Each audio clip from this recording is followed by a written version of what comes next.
Robert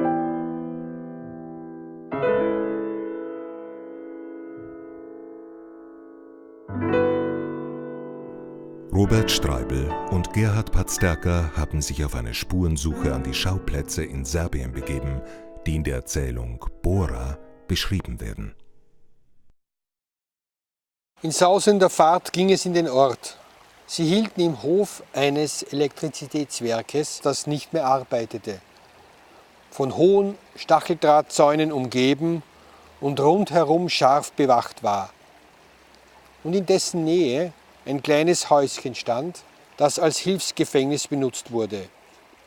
Es enthielt nichts als 7 enge, finstere Zellen mit ganz kleinen, vergitterten Fensterchen in unerreichbarer Höhe, sodass den ganzen Tag nur ein schwaches Dämmerlicht in ihnen herrschte.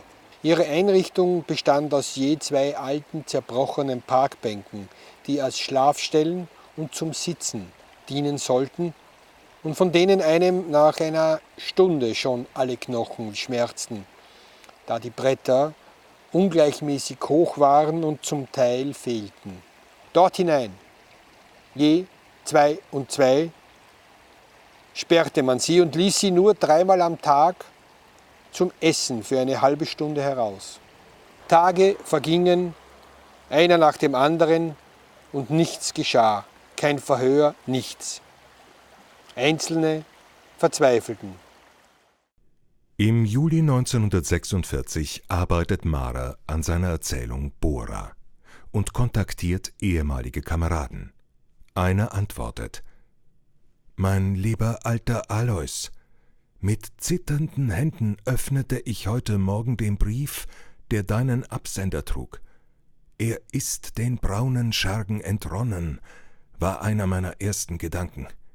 Ich muss dir nämlich gestehen, dass ich dich nicht mehr unter den Lebenden wähnte, nachdem ich Anfang März 1945 von dem damaligen Unteroffizier Langers nur andeutungsweise mitgeteilt bekam, dass Gerhard Schmiel als Kriegsverbrecher erschossen worden sei.« Im Nachhinein bewundere ich meinen Vater, wie er das sich von der Seele hat schreiben können und auch wie sehr er sich zurückgenommen hat. Weil im Buch ist eigentlich wirklich der Gerhard Schmiel ganz im Vordergrund.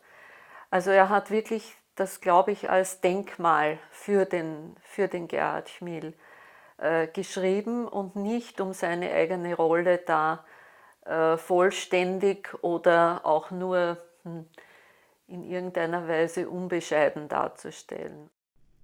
Noch bevor Louis Mara sein Studium in Germanistik und Französisch an der Universität Wien abschließen kann, wird er mit 23 Jahren zur Wehrmacht angezogen. In Krems an der Donau hat Mara bereits vor 1938 für die illegale KPÖ gearbeitet.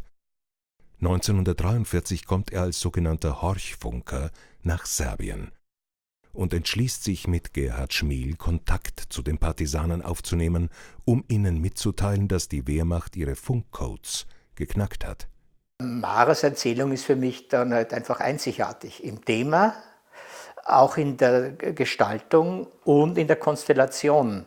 Nicht? Also du hast praktisch da zwei österreichische Wehrmachtssoldaten, die nach Jugoslawien versetzt werden, dort sich miteinander anfreunden und dann plötzlich der Meinung sind, sie müssen als Funker, weil sie draufkommen, dass die Partisanen Funksprüche aufgeschlüsselt werden von den deutschen Dienststellen, sie müssen nun praktisch anfangen, Widerstand zu leisten. Louis Mara hat den Krieg überlebt. Eine Familie wie im Bilderbuch.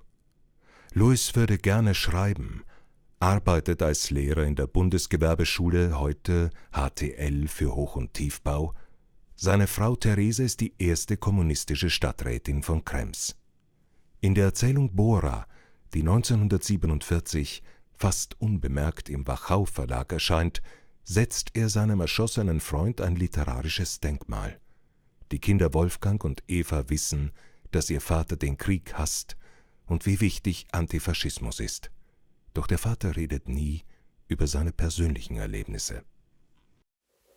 Ich habe, da muss ich so 12 Jahre alt gewesen sein, einmal beim Keller aufräumen einen Karton gefunden mit, weiß nicht, 20 oder 30 Exemplaren und habe auch gemerkt, hoppla, der Daddy will nicht, dass ich das lese. Und habe es natürlich dann im Geheimen einmal gelesen, ist ja geschwind, so dick ist das Buch nicht. Und habe dann auch einige Äußerungen vorher zu seinem Aufenthalt in damaligen Jugoslawien und so weiter besser verstanden. Aber so richtig jetzt bewusst nachzufragen, ja, da hat er immer etwas abgeblockt. Das erste Mal auseinandergesetzt, mehr mit der Bora, habe ich mich in einem Artikel, wo ich verglichen habe, wie sich mein Vater im Krieg verhalten hat, zum Waldheim, der eben immer nur Befehle befolgt hat und was aber für die Bevölkerung gerade dort am Balkan ja teilweise tödlich war.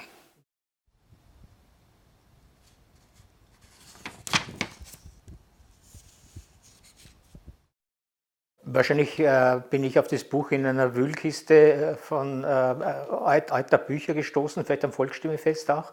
Und das Interesse war natürlich deshalb geweckt, weil ich gleich beim ersten Blick gesehen habe, dass es sich um eine Erzählung, ein literarisches Werk handelt, das es laut dem Kanon der österreichischen Literatur und laut offiziellen oder offiziösen Literaturgeschichtsschreibung in Österreich nicht geben darf oder nicht gegeben haben darf. In Kralevo, dem Königlichen, blühen keine Rosen, springen keine warmen Quellen und es fehlen die Villen der Reichen und Satten. Dafür regnet es ununterbrochen, Jänner, Februar, März und man versinkt im Dreck. Von einem großen, rußigen Bahnhof, dem eine Wagenreparaturwerkstätte angeschlossen ist, geht man auf einer breiten, katzenköpfigen Straße dem Marktplatz zu, in dessen Mitte ein all die niederen Häuser ringsum überragendes graues Denkmal steht. Ein erzener Krieger, der in der rechten das Gewehr und in der linken die Fahne des serbischen Königreiches trägt. Es ehrt die Toten des Ersten Weltkrieges, da Serbien von allen kriegführenden Völkern die prozentuell höchsten Verluste hatte. Die Hälfte seiner ganzen Armee wurde getötet. Nicht ehrt diese Toten das Aussehen der übrigen Stadt, denn sie macht einen verwahrlosten, schmutzigen und armseligen Eindruck. Samo Kraljevo za nemačke vojne potrebe je bilo izuzetno važno. Für das deutsche Militär war Kraljevo besonders wichtig, vor allem wegen der vielen Knotenpunkte und Verkehrswege, die von Osten nach Westen oder Norden nach Süden durch die Stadt führen. Und hier gab es auch eine große Fabrik für Eisenbahnwaggons, die für die deutsche Militärindustrie von Bedeutung war. Die Angriffe durch Aufständische und Partisanen waren anfänglich relativ erfolglos.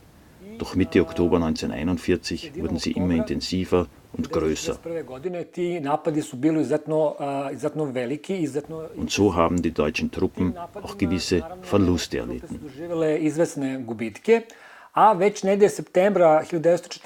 Schon im September 1941 hatte die deutsche Militärverwaltung in Serbien befohlen, für einen getöteten deutschen Soldaten werden 100 Zivilisten erschossen und für einen verwundeten Soldaten 50 Zivilisten. Die deutschen Truppen haben dann in einer Werkhalle, in der die Waggons produziert wurden, die Arbeiter der Fabrik eingesperrt. Dazu kamen noch Bürger aus Kraljevo, Zivilisten, die die deutschen Soldaten einfach zufällig von der Straße weg mitgenommen haben. Nach Schätzungen unseres Museums und von Historikern wurden etwa 2.500 Menschen erschossen. Von fast allen kennt man die Namen. Sie kann euch nicht anschauen, die Lupa, seufzte die Alte. In der Uniform nicht. Ja, warum denn? Fragte Gerhard. Sie hat in Kragujevac gewohnt, die Arme, mit ihrem Mann und 2 Buben, 15 und 17 Jahre alt. Eines Tages sitzen sie beim Mittagessen und die Tür geht auf. Ein Leutnant kommt rein und 2 Unteroffiziere mit ihm. Sie sehen den Mann und die beiden Buben und nehmen sie mit. Mit? Wohin mit? Ja, das wisst ihr eben nicht. 7000 Männer haben sie erschossen an einem Tag in der einen Stadt, die nicht größer ist als Baden bei Wien. Bei den Menschen in Kraljevo, und das gilt auch für ganz Serbien, hat sich die Erinnerung erhalten, dass die deutschen Soldaten und ihre österreichischen Kollegen die Serben vorwiegend gehasst haben. Die rassistische Politik des Dritten Reiches gegenüber den slawischen Völkern ließ da keine Freundschaften zu. Das Buch Bora, das über deutsche Soldaten erzählt, die den Partisanen geholfen haben, wirft ein neues Licht auf die Beziehungen von Soldaten zu den lokalen Einwohnern und auch zur Widerstandsbewegung. Auch wenn ein großer Teil der Soldaten die lokale Bevölkerung gehasst haben, gab es Soldaten, die die Sache anders betrachteten und die Menschen hier in Ruhe lassen wollten. Sie hatten genug vom Krieg und den Kriegsleiden. Sie wollten so schnell wie möglich nach Hause, in ihre warmen Stuben, zu ihren Frauen und Familien. Der Direktor des Museums in Kraljevo, Dragan Draskovic, hat die Erzählung ins Serbische übersetzen lassen. Ich habe über dieses Buch nichts gewusst.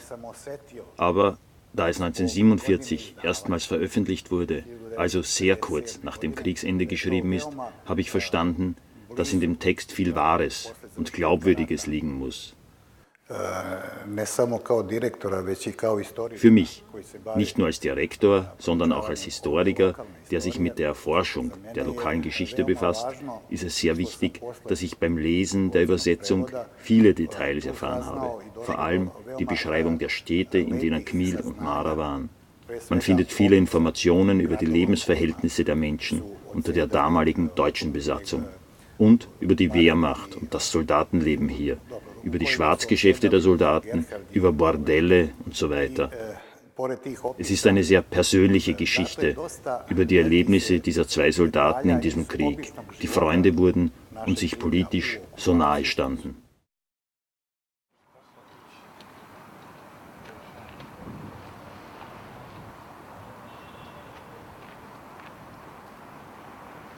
Wo ist das, Trstenik?